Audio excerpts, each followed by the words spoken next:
Bonjour, bienvenue à notre traditionnel rendez-vous entretien avec Christian Pellier.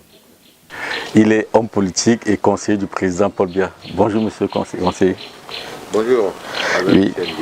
Conseiller, l'Institut national des statistiques vient de revoir à la baisse la croissance du Cameroun de 2017. Vous avez l'habitude de parler de la dégradation continue des indicateurs de croissance. Peut-on dire que 30 ans après les réformes structurelles, rien n'a été fait, rien n'a été amélioré? Oui, en fait, le plus important dans ce que vous êtes en train de dire, c'est qu'on continue à observer les mêmes piètres résultats parce que ce qui devait être fondamentalement réformé n'a pas été réformé. C'est-à-dire que le fonctionnement de l'État du Cameroun devait être réformé. La thérapie des ajustements, qu'est-ce qu'elle avait fait comme diagnostic? Le diagnostic était d'abord que l'État a joué le rôle moteur dans l'allocation des ressources au Cameroun au détriment du secteur privé. Et c'est cette allocation inefficiente des ressources, elle a favorisé une allocation inefficiente des ressources qui nous a conduit à une mauvaise utilisation à la fois de la dette, à nous endetter, mais c'était une mauvaise utilisation de la dette parce que cette dette servait à financer des investissements qui étaient non rentables, qui ne pouvaient pas se rembourser, qui ne généraient pas de la richesse permettant de les rembourser. Et c'est l'État qui devait, n'est-ce pas, se substituer à ces projets qu'on appelait des éléphants blancs. Est-ce que là, nous sommes dans les années 80? Nous sommes dans les années 80, pas exactement les années 80. C'est pour dire que c'est ce scénario qui nous a conduit à la crise des années 80. Mais vous observez que c'est exactement le même modèle qui continue aujourd'hui. Or, la thérapie des ajustements disait qu'il fallait changer ce modèle, faire en sorte que le secteur privé prenne les risques, assume ses risques et soit le moteur de l'économie et que l'État, lui, crée plutôt un environnement physique, c'est-à-dire un environnement d'infrastructure et un environnement institutionnel et réglementaire qui soit favorable au développement du secteur privé. Qu'est-ce que vous avez comme résultat aujourd'hui? C'est qu'au lieu de créer cet environnement favorable, vous pouvez avoir tous les indicateurs de doing business qui montrent que l'environnement des affaires au Cameroun ne fait que se dégrader, malgré la création des mécanismes comme le Cameroun Business Forum. L'environnement camerounais des affaires ne fait que se dégrader. Le classement du Cameroun dans le doing business, le rapport de la Banque mondiale qui mesure la facilité de faire des affaires, se détériore. Le classement du Cameroun se détériore sur cet indicateur. Et le Cameroun peine à attirer une masse importante d'investisseurs privés au Cameroun. Et c'est ça le problème. Vous le voyez aujourd'hui, le même État investit dans les tracteurs de Bolova, investit dans l'usine de manioc de Samelima, investit dans les abattoirs à Bafang, investit dans les agropoles, etc., etc.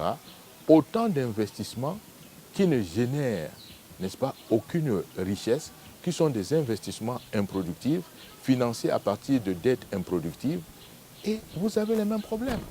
Les déficits commencent déjà à augmenter, le déficit budgétaire commence à s'accumuler, le déficit de la balance de paiement commence à s'accumuler, conduisant au scénario des années 80, qui forcément va créer des conditions fondamentales qui sont néfastes à la croissance. C'est-à-dire que les fondamentaux, on dit en économie, les fondamentaux du Cameroun sont en train de se détruire. Ils sont en train de se détruire, ils sont en train de se détruire, ils sont en train de se dégrader. Et je crains plutôt que nous n'allions vers le scénario du milieu des années 80. Le 31 mai dernier, le responsable, le patron de la Caisse autonome d'amortissement du Cameroun a dit que la dette était à 32% de notre PIB. Et pour lui, c'était un bon taux. Ce taux était normal et légitime parce que la CEMAC préconise un minimum de 70%. Et à l'écouter, on avait l'impression qu'il était en train que le Cameroun s'auto-congratulait. Non, non, ça, il faut. Ce n'est pas ça le problème. Et puis, ce sont des références qui installent les gens dans une espèce d'autoglorification, d'autocontentement, alors que les choses sont plutôt en train de se détériorer sérieusement. Le problème de la dette reste toujours le même. Je m'endette pourquoi? Si je m'endette pour des investissements qui ne sont pas rentables, c'est une dette que j'appelle une dette improductive. D'accord? C'est une dette qui devient une pénalité, qui devient un passif, qui devient une hypothèque pour les générations futures. des États responsables, c'est-à-dire des gens qui gèrent des États responsables, ne s'endettent pas au détriment des futures générations. Vous comprenez ce que je veux dire, M. Ndilo? On s'endette parce qu'on fait des investissements qui seront bénéfiques aux futures générations. Aujourd'hui, dans le cas du Cameroun, c'est de la mauvaise dette. Parce que c'est une dette qui n'améliore pas la qualité des infrastructures. C'est une dette qui sera payée par les futures générations alors qu'elle n'aura même pas amélioré la qualité de leur vie demain.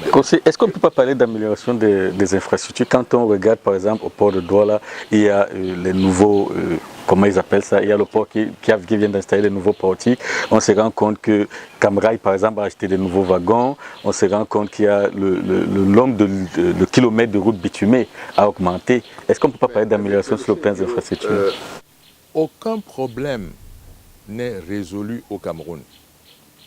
Je ne suis pas pessimiste, je ne suis pas dur. Aucun problème dans aucun secteur. Je vais vous rappeler une chose, avec des indicateurs précis. Pour faire Douala-Yaoundé, il y a une trentaine d'années, vous mettiez 2h30. 2h30, aujourd'hui, vous faites la même distance. 4h30, 5h. 4h30, vous le dites 5h. Vous voyez? Cameroun Airlines, notre compagnie aérienne à l'époque, allait à Rome, allait à Paris, allait à Amsterdam. Aujourd'hui, Cameroun Airlines ne sort pratiquement plus du Cameroun. C'est un autre indicateur. Vous pouvez regarder, vous me parlez du port de Douala. Au niveau du port de Douala, ce que vous allez noter, c'est-à-dire que heureusement qu'on a ajouté le troisième portique, parce que là, ça aurait été catastrophique. Mais je vais vous donner une référence qui est beaucoup plus intéressante pour vous. C'est qu'il y a beaucoup de marchandises aujourd'hui, de trafic portuaire, qui n'arrivent plus au port de Douala, pas du fait du positionnement du software, pas du fait du chenal. Le chenal n'a rien à voir. Tous les ports du monde sont des ports fluviaux où on nettoie, on drague le chenal. Mais c'est de l'organisation de ce port, les lenteurs dans le traitement des dossiers, n'est-ce pas, qui détournent maintenant le trafic qui va à Cotonou ou qui va à Lomé. Simplement parce que le traitement administratif des dossiers est lent, alors qu'on parlait de la dématérialisation des opérations, de fédérer les opérations de l'ensemble des agences qui travaillent au port, c'est-à-dire les douanes, le port lui-même, les transitaires, les aconniers et tout cela.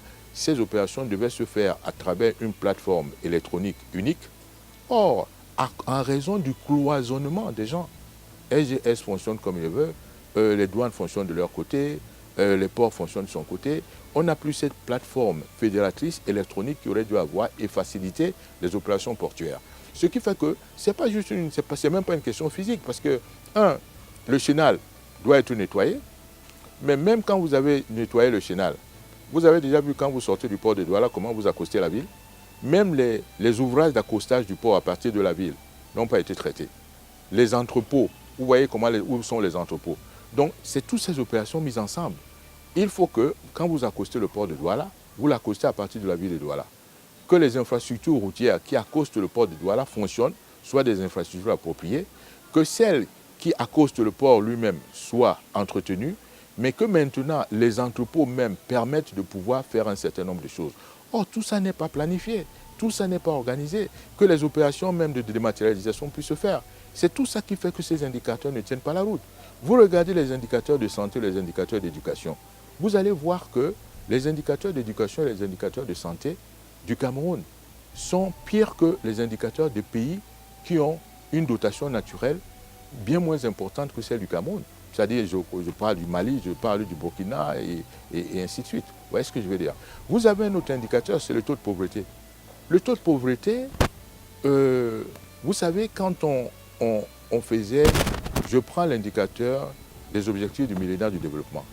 Vous savez que les objectifs du millénaire du développement disaient qu'on doit diviser la pauvreté en deux, n'est-ce pas? C'est-à-dire la faire passer de 40% pratiquement à 20%, n'est-ce pas, en l'an 2015.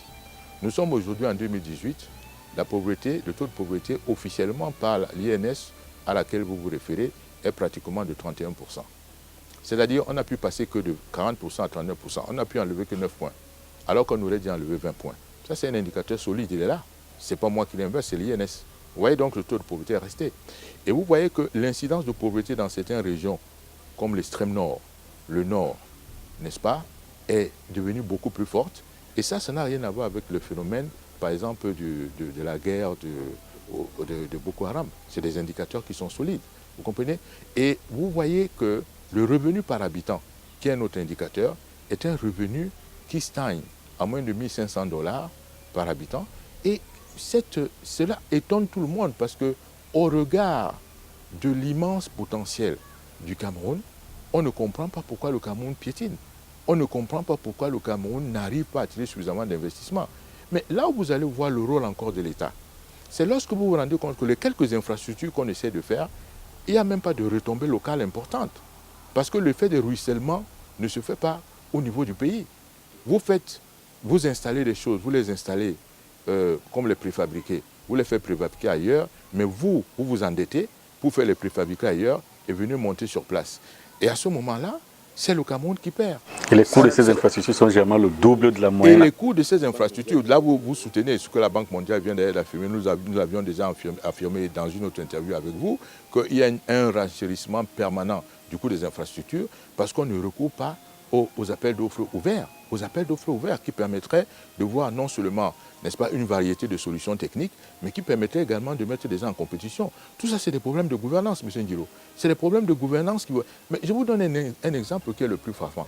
C'est lorsque la SNH décide, par exemple, de fabriquer un bateau hôtel en Turquie, dans un chantier naval turc. Alors que la même SNH, le même organisme public de référence, est actionnaire dans un chantier naval du Cameroun. Mais c'est une incongruité fondamentale. Vous vous posez la question, qu'est-ce qu'on ne pouvait pas faire au Cameroun? Et elle paye, ce n'est pas que c'est un crédit export, c'est 17 milliards de francs de fonds propres qui sortent du Cameroun pour aller payer le chantier naval turc. Mais vous vous posez la question, qu'est-ce qui ne pouvait pas se faire au Cameroun? C'est la conception. Il suffisait que les ingénieurs turcs viennent ici et travaillent avec les ingénieurs camerounais pour qu'on dessine, n'est-ce pas, ce bateau. Il suffisait que les feuillards et les profilés métalliques qui vont servir à monter le bateau, qu'on envoie plutôt les feuillards au lieu d'envoyer le bateau fini, le produit fini, que les feuillards et les profilés métalliques arrivent par ici et qu'on les coupe sur le chantier naval camerounais, n'est-ce pas, sur la base des dessins qui auraient été conçus au Cameroun et que les Camerounais qui sont au chantier naval travaillent. Or, vous vous posez la question, comment des gens qui sont à des niveaux où il faut qu'ils pensent au développement du Cameroun, à des charges publiques, où par définition, ils devraient penser au Cameroun, qu'est-ce qui peut les toucher pour que quelqu'un sorte 17 milliards du Cameroun et favorise plutôt la création d'emplois en Turquie? Vous ne voyez pas de prestataires locaux travailler au niveau où ils auraient dû travailler. Vous ne voyez pas l'implication des écoles d'ingénieurs du Cameroun ou d'autres prestataires de services du Cameroun. C'est ça qui permet qu'il y ait un développement dans un pays. Et pire encore, quand vous vous endettez alors pour le faire et que ces projets n'auront aucune rentabilité, là, c'est le paradoxe. Ça, c'est le paradoxe. Parce que vous êtes en train de vous endetter au détriment des futures générations. Un pays qui s'endette au détriment des futures générations, c'est une mauvaise dette. Mais un pays qui s'endette parce qu'il investit bien, ça bénéficie d'abord à l'économie locale et ensuite ça crée une infrastructure qui sera favorable, utilisable par les futures générations. Ça, c'est de la bonne dette. Mais dans le cas du Cameroun, M. Ndilo, je suis désolé, c'est de la mauvaise dette.